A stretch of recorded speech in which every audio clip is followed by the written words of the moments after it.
So we are discussing fuel system and fuel ignition systems and then electrical systems. That's the unit. So we started with ignition system, right, in an automobile, and then we discussed about the whole construction of the ignition system, the components in an ignition system, and then we came to ignition timing, right? What is ignition timing? Why ignition timing is important? Can someone say in a very brief manner? so that we get maximum power output. Yeah, why? Before it reaches, Explain. before the piston reaches the TDC, if there's combustion happening, then maximum power output can be produced. Should not Yes, be too early or too late. yes. If it is too early, what To will happen? provide for Negative work will happen. Yes, and if it is very late, what will happen? Overheating can happen, exhaust or like the cylinder Yeah, the will. power will not be fully transferred to the piston. Rather, all that heat generated will be dissipated into the cylinder components. Because the piston has already moved down, the heat will just get dissipated into the piston component, I mean the cylinder components, and also it may be pushed out through the exhaust. You will lose all that heat. So it should neither be too early nor be too late. Ideally, it should happen at TDC, but because of the momentum involved and there is a certain combustion delay, we would want the ignition to happen somewhere like it's written on the slide 35 degrees before top dead center.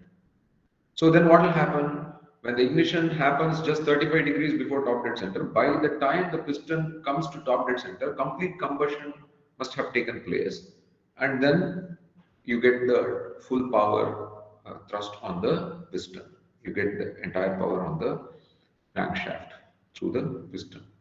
So that's why ignition timing is important. Usually it is advanced slightly. Everywhere you see it's called total advance. On the slide it's written centrifugal advance and vacuum advance, right?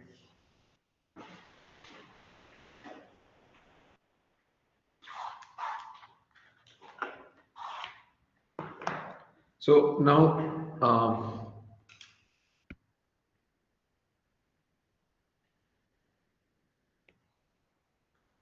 so you see this is vacuum advance and centrifugal advance, right? So do we have to keep changing the ignition timing or will it remain constant?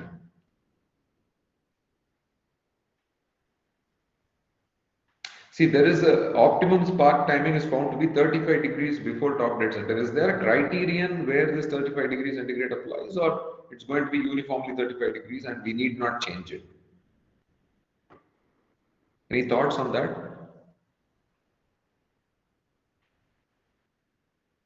Think about it. If you think a little bit, you will get some idea. As in, like every power stroke, it should be 35 degrees. Yeah, yeah. What do you say? Pardon me. Or like, uh, no, is the question like every power stroke, it should be like 35 degrees before top dead center? Obviously, see, when we talk about ignition timing, it's going to be during the power stroke. So you mean to say that it will remain as 35 degrees always? Is that what you say? And that I'm asking like whether that was a question. Yes, I'm asking whether it is going to remain as 35 degrees before top dead center always, the ignition timing. See, this statement here says that the optimum spark timing is found to be 35 degrees before top dead center, right? So that 35 degrees centigrade before top dead center, are we going to maintain it the same all the time? No, sir. Why not? Explain.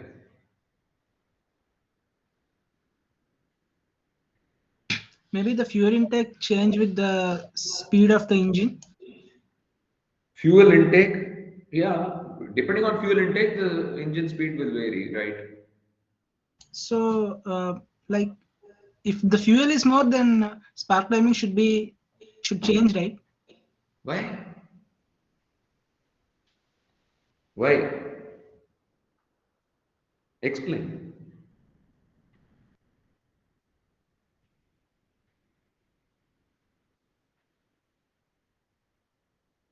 No, I mean, you were saying something, it makes sense. Can you explain why? I don't know, sir. Like if there is more fuel, then it takes much time for combustion, Ah, and in the very, same way. very good. We will come to that. A lean mixture will take more time to burn because there is less fuel and more air, right?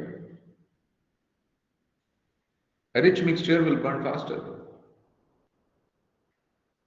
correct? Is that all? Is there anything else?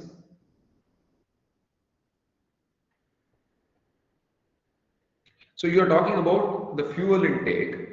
Is there anything else that will affect the timing? Should it be affected by the, I mean, should the timing be varied with something else?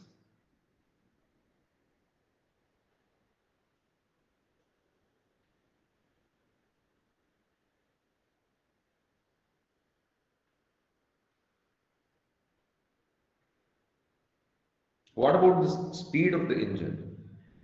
To go on increasing the engine speed, what should we do with the timing?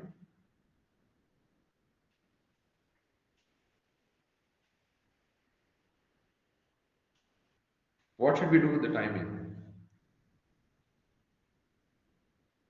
Come on, yeah, this is It should very occur easy. earlier, sir. Angle angle Why? should increase. Why should you make it earlier? It should be earlier, should be, or should it be later? Earlier because the speed is more, so Hmm. it So needs that much time to like produce a combustion. yeah, so when the piston is going to move faster, when the engine speed increases, the piston is moving faster. So obviously, the piston will quickly reach the top dead center. So you need more time for the fuel air mixture to burn and get completely combusted within the chamber. So you will advance it further as the speed increases, right? As the engine speed increases, you have to slightly advance the ignition time more. Earlier, it should be earlier. Same way, depending on the engine load. So there are two criterion based on which the ignition timing will be changed. One is engine speed, that is very obvious. The other one is engine load. So when the engine load is very less, you will have very lean mixture. So for lean mixture, you have to advance the timing because it has to burn faster. But when there is a slightly richer mixture, you have to delay the timing because the combustion will be faster. So the engine speed criterion is taken care of by this centrifugal advance mechanism. The engine load criterion is taken care by the vacuum advance mechanism in varying the ignition time. How do they work? We'll see that. So you see a centrifugal advance mechanism, it adjusts the spark based on the engine speed. Whereas a vacuum advance mechanism, it adjusts the spark based on engine load. So they both work together to provide proper spark advance for the engine operating conditions. So you see, that's why it's shown here on this curve, vacuum advance and centrifugal advance, they work together in an engine. So we will see what is the centrifugal advance mechanism and what is this vacuum advance mechanism. How do they help change the ignition timing depending on engine speed and engine load? Okay. So I have written a lot of text here, but don't look at the text as of now. I will anyway give you the slides, you read through the text, but pay attention to what I am discussing here. So you see there are these two circles, are you able to see that I'm pointing Yes, out? sir. Yeah. So you see this one, it is written as advance weight, right?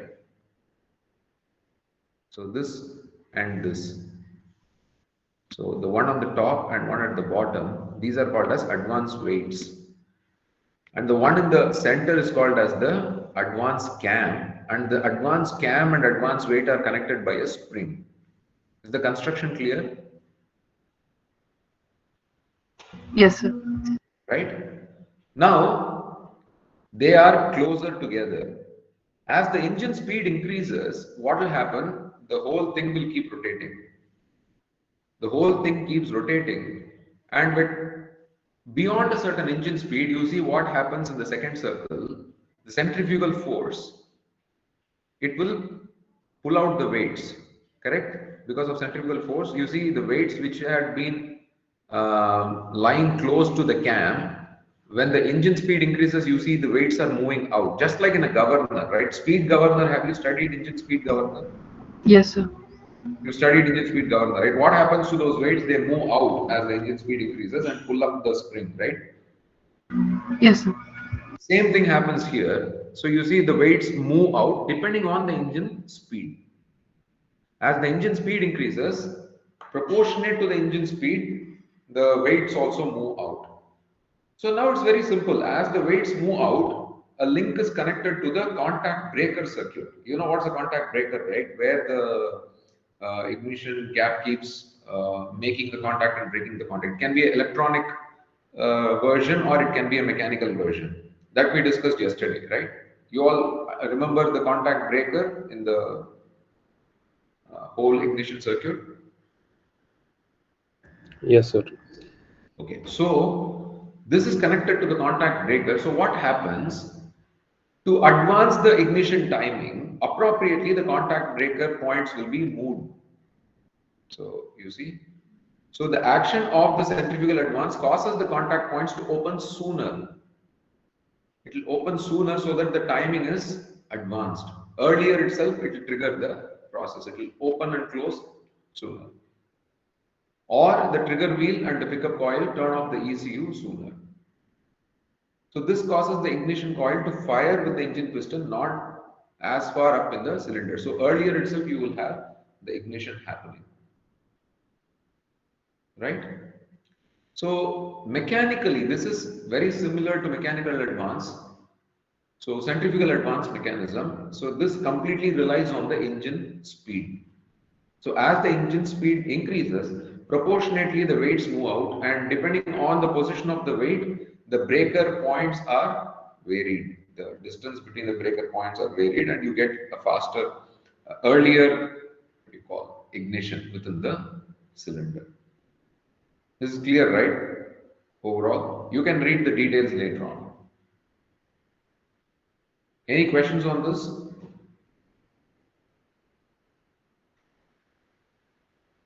Right, there's nothing, I'll move forward. Then we go to the vacuum advance mechanism. So in vacuum advance mechanism, the pressure inside the cylinder varies with the load. So this you have to understand. So if there is a large load on the cylinder, I mean large load on the vehicle, what do you mean by a large load? The vehicle is finding it difficult. There's a lot of weight, or for example, if the vehicle is moving on an uphill, right? Then you say that the load on the vehicle is more, correct? You need more torque basically to turn the wheels. Or if there is a heavy weight on the vehicle, then we call it as large load. Usually, if the vehicle is finding it difficult to move, then we call large load. So the vacuum inside the engine cylinder depends on the load, because the throttle position also depends on the load, right? When you have more load, we tend to provide more throttle, right? We tend to provide more throttle. When there is not much of a load, we do not provide so much of a throttle. It's with lesser throttle, the vehicle keeps moving at a high speed. The speed and load are more or less inversely related, right? At high speed, you generally experience less load. Low speed, there is experience of high load. This much is clear to all of you, right? Yes, sir. Yeah. So it's very simple. What happens is, you see here, the unit advances the spark timing as the charge density decreases, and retards the timing as the charge density increases. What do you mean by low charge density? Lean mixture, right? Low charge density means lean mixture. To burn a lean mixture, it takes a little more time, so you have to advance the spark timing when there is a lean mixture. When usually you have lean mixture, when there is less load on the vehicle, you will have lean mixture, right? Am I correct? Because you don't need so much of Yes. fuel. So less load means lean mixture. So it's just the opposite of speed. So low load, you have spark is advanced here. And whereas when you have heavy load, you will have more charge density, and based on that, the timing is retarded. So, see, you see this arrangement here. This is called as the vacuum cup. This is connected to the cam, and this vacuum cup is connected to the engine cylinder. So you see. So if there is larger vacuum experienced by this vacuum cup, that depends on the lean mixture or rich mixture within the cylinder. So when you have full throttle, this advanced mechanism will not work because there is no vacuum. When there is full throttle, everything you're completely open the throttle valve, there will not be any vacuum. So this it will not pull the mechanism here. But when there is a lean mixture, when the throttle is very low, this experiences a vacuum.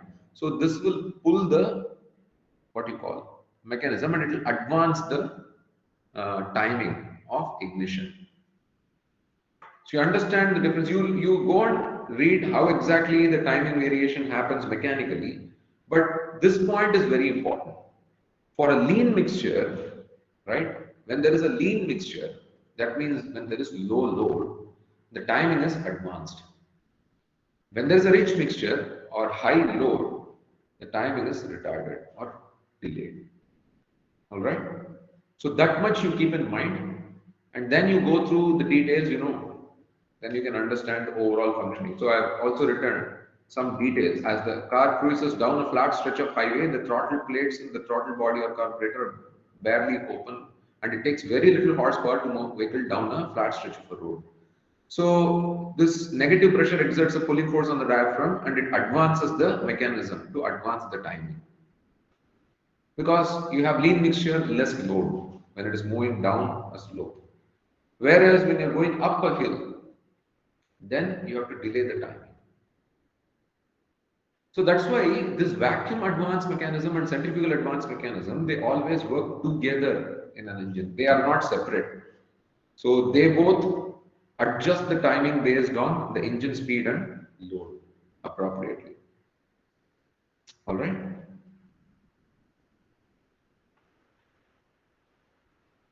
Anyway. So any questions on that? Sir, Yes. sir, when there is more load, then the ignition spark should be occurring less than 35 degrees, right? Yes. Yeah, fine. Right. You are right. I wouldn't say less than 35. It should be delayed. That's all I would say. I don't know the degrees. Yeah, you can say that because if 35 is optimum for regular running conditions, if you consider it that way, then what you say is right. Okay? Yeah, fine. Sir. Okay. So with that, we move on to the next one, that is automotive electrical and electronic systems. So here again, so many constructional details will come, battery and other generator. So I'm not very keen in just discussing the constructional details in the class. I will discuss the principles, the principle of operation. When it comes to the constructional details, I request you to go through, because those things you can always read through in a textbook or in the slides or in any other source. But what I am more interested to discuss with you all is the principle of operation of these different systems. So even here, we are only going to discuss something that are prominent. Other things you can go through. It's not a big deal. These are very simple systems, right? So what the automotive electrical system does, it produces electrical energy in the alternator. So whether it is alternator or generator, we will see that. It stores electric energy in the chemical form in the battery. So that is also part of electrical system. So it delivers electrical energy from these sources on demand to any other electrical component. So these are the three main functions. It produces electricity, stores electricity, and delivers the electricity. Right? Produces, stores, and delivers. If you have to remember in a very simple way, it generates power, stores power, and delivers power. Right? So what are some of the functions? There are different circuits. So battery charging, starting, and ignition circuit. All these help to crank the engine to start it and supplies the spark to ignite the air fuel mixture and also charges the battery while the engine is running. So battery circuit, charging circuit, starting circuit, and ignition circuit. All these are related to cranking the engine and in supplying the proper spark within the engine cylinder. Then you have the ECU, Electronic Engine Control Unit, or ECM. That includes automatic transmission, powertrain, brakes, traction control, steering, suspension, other components. All these come under engine control system. Then we have signaling and accessory system, very, very important system. You have the lights, the horn, the instrument panel, the service monitor, other driver assist systems, then also includes the air conditioning and audio player. All this comes under signaling and accessory. Signaling and accessory are a large part of the automobile. Then you have motors. Motors, you can say more or less, they come under accessory, but then separately it is called motors because there are several motors that operate the seats, the windows, the door locks, trunk lid, windshield wipers, washers. So you have several motors. So that's why separately motors are indicated. So if you see them together with the accessory system, they may be included within that, but then since there are a number of separate motors used for operating all of these, motors are separately specified here. Okay.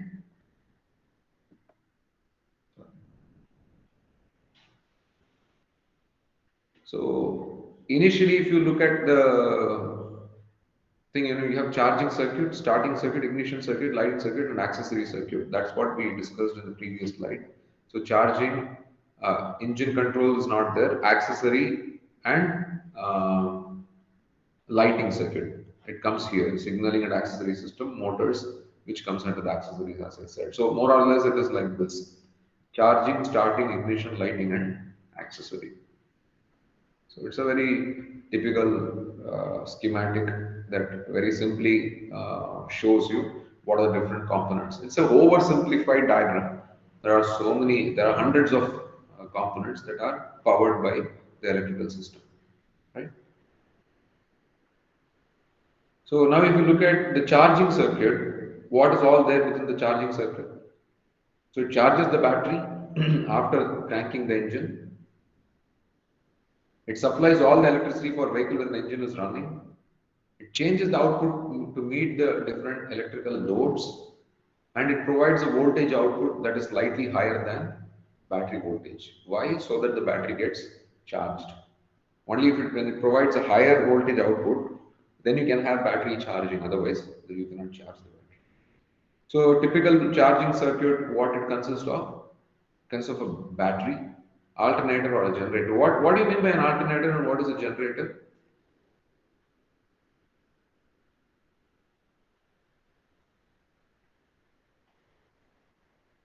What's the difference between alternator and a generator? Yes? Anyone? Sir, I mean, based on the current like AC or DC. Yeah. So you know further details? No. Sir.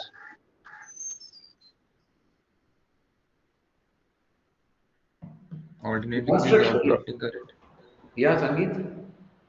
Alternative gives alternating current from Yeah, that's mechanical what he energy. said. That's what he said. I'm asking you why that is the case. The constructional details, do you remember?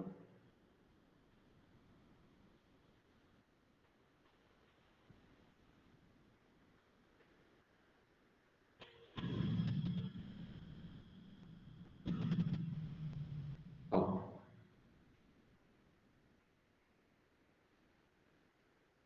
Anyway, we will see that. So, if you go to the battery, first of all, usually what is the battery used in most of the vehicles? I'm not asking about electric vehicles, I'm asking about the regular vehicles.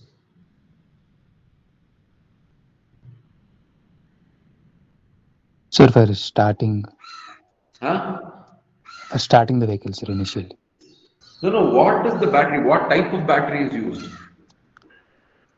Lithium ion. It's not lithium ion. Lithium ion is used in electric vehicles. Lead sulfur. Lead sulfur, yeah, lead acid batteries usually, right? Lead acid batteries. So batteries, you can say, is the heart of the charging circuit because it has to store the energy and it has to supply on demand. Usually, the starting, lighting, and ignition are all taken care by the battery. Of course, now batteries handle so many other things as well. So it must operate the starting motor and all the different systems. It must supply all the electrical power of the vehicle when the engine is not running. So when the engine is not running, it should supply all the power because when the engine is running, you can take it directly from the alternator. But when the engine is not running, the only source of power is the battery. So it must help the charging system to provide electricity when current demands are above the output limit of the charging system. And also it must act as a capacitor, which means it smoothens the current flow through the electrical system. Because the alternator output may not be smooth. So you may use a rectifier, but still this one is much more in smoothing out the, just like we saw in the traction of what do you call locomotive, right? Why do we use an electrical system there? Because control is easier, it smoothens out the transmission. So same way, here also it acts as a capacitor which smoothens the current flow through the system. So it must store energy for extended periods. So if you are not running the vehicle for some time, it should be able to store that energy in the form of chemical energy, right? So these are some of the important functions or requirements of a battery, right? Do you guys know the electrical analogy, the heat analogy, and the fluid flow analogy? Like how the potential, what is the potential, what is the flow, and do you know that? So, for example, the potential difference for current flow is what? Voltage. Voltage difference. So, can you say the same thing for heat and fluid? For heat, it is Temperature temperature difference. difference, sir. Yeah, the potential difference for heat flow is temperature. The temperature difference causes heat to flow. So for fluid, Pressure difference. yes, it's pressure difference. You're right. So the pressure difference causes the fluid to flow. So that is, you can call it as head, pressure head, right? And you can also find out the resistance. So there is a relationship between voltage, current, and resistance, right? VIR. Yes, sir. So the same thing is applicable to heat also and fluid also. If you can see very carefully, it is very interesting. So it's physics. So I don't know how many of you have thought about it before. You see, there is a comparison between heat also. So you see, V is equal to IR, correct? Yes, sir. Yes, sir. So when you go to heat, what is the equation? Q is equal to minus K8. Fourier's law of heat conduction. Yes, sir. I'm not asking that. I'm asking you to write it in terms of V is equal to IR. So delta T is equal to Q into resistance. Yes, delta T is equal to Q into resistance because Q is analogous to current. Q is like I. Q is heat flow, that is I. Delta T is the voltage difference. So delta T is equal to Q into R. R is nothing but resistance to heat flow. Correct? So this R, resistance to heat flow, will vary with the mode of heat transfer. It is different for conduction, it is different for convection, it is different for radiation. Correct? Yes, sir. So delta T Yes, is sir. equal to Q into R is the equation which is similar to V is equal to I into R. So if you remember this, it will be easier for you to visualize or intuitively understand the process. Same thing, you can get an analogy for the fluid flow. I'm not getting into that now, but think about it. That's an interesting way to look at things. A more generic understanding of the whole concept. Okay. So anyway, so you see, as I said, lead acid batteries are used in automobiles. A lot of text here. Please read through all this. I'm not getting into the constructional details again. You can read all these things. So what happens basically in a battery is electrical energy is converted into chemical energy, and again the chemical energy can be reconverted into electrical energy on demand whenever you want it. That's what happens there, right? Okay, so next we have generator. I don't want to get into generator. I'll get into generator. Okay, probably what we will do is we will just take up generator and alternator now. What's a generator? Generator is something which generates DC current output. That's how we call it. And alternator is something which gives you alternating current. So what's the constructional difference in these two?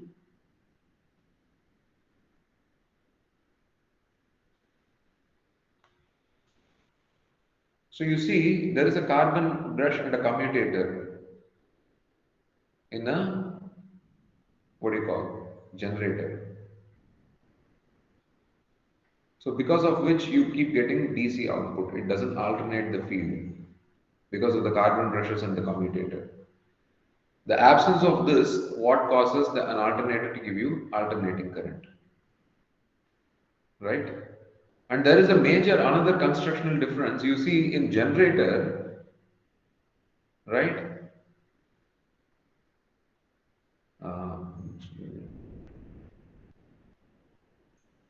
DC generator, console armature, we'll call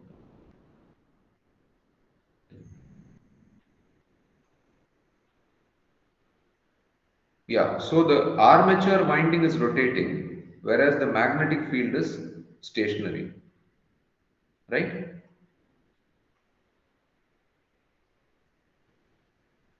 Whereas in an alternator, if you see, yeah, yes, you have a spinning magnetic field exactly. So in a generator, the magnetic field is stationary. You see here, this is the magnetic field, it is stationary, whereas the armature winding, the coil is rotating. But when you go for an alternator, usually the armature winding is stationary and the magnetic field is rotating. That's how the construction is different. So there is an advantage of having a rotating magnetic field. Why? What's the advantage of having a rotating magnetic field than a rotating armature winding?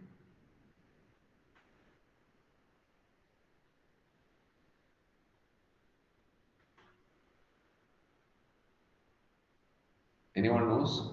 Any idea? Even construction wise, I'm still connected, right? Am I audible to all of you? Yes, sir. Audible. All right. So usually the magnetic field is lighter. It's not very heavy. Whereas the armature windings are quite heavy. So if you want to have the armature winding as the rotating field, that is going to have a large momentum, and construction wise also it's extremely complicated. But when the lighter magnetic fields are rotating, it's easier on the construction. It is compact. You can make the whole thing much more compact when you have rotating magnetic field. So it's the difference between generator and alternator. So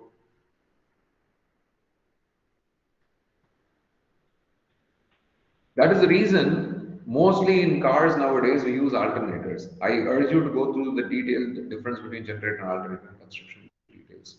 But why many of the automobiles use alternator? Because DC generators cannot operate over a broad enough speed range to meet the requirements of the present day because it's quite heavy. Using it over very high speed range is not safe. But because at high speeds the armature winding and the commutator brushes get damaged because you have moving part and the commutator brushes are a lot of wear and tear can take place. You see here, I think you saw that, right? You see the commutator brushes and carbon, these windings, If you keep rotating them, the winding can get damaged and there can be a lot of wear and tear, right? But when you have a rotating magnetic field, these things remain stationary. You don't have any moving parts there. So you can go very high RPM with alternator. And the alternators have stationary heavy windings. Since the armature heavy windings are stationary, you can go with very high RPMs for a rotating magnetic field and still generate more power output. So the pole rotor is light and can turn at extreme speeds and has a long life because there are no contact points there.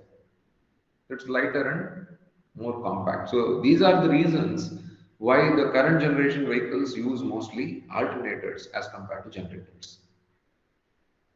Is that clear? We don't use generator anymore, we use alternator. Both are intended to generate electricity, but fundamentally there are constructional differences and the way they give the output. So alternators have advantage over generators because of these reasons. Is that clear?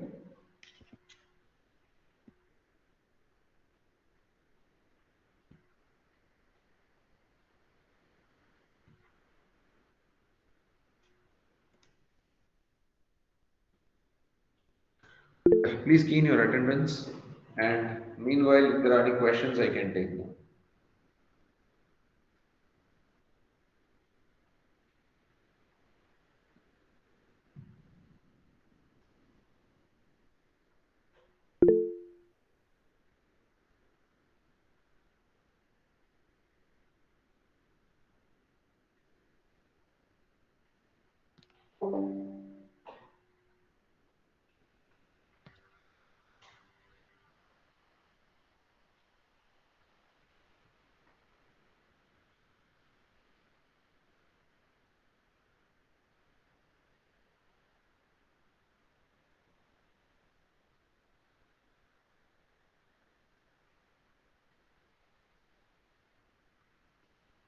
All right, if there is nothing else, all of you can leave. Thank you. Thank you, sir. Thank you, sir. Thank you.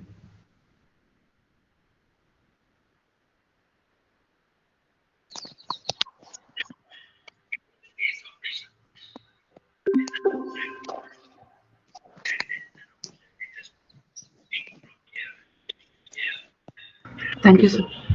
Thank you.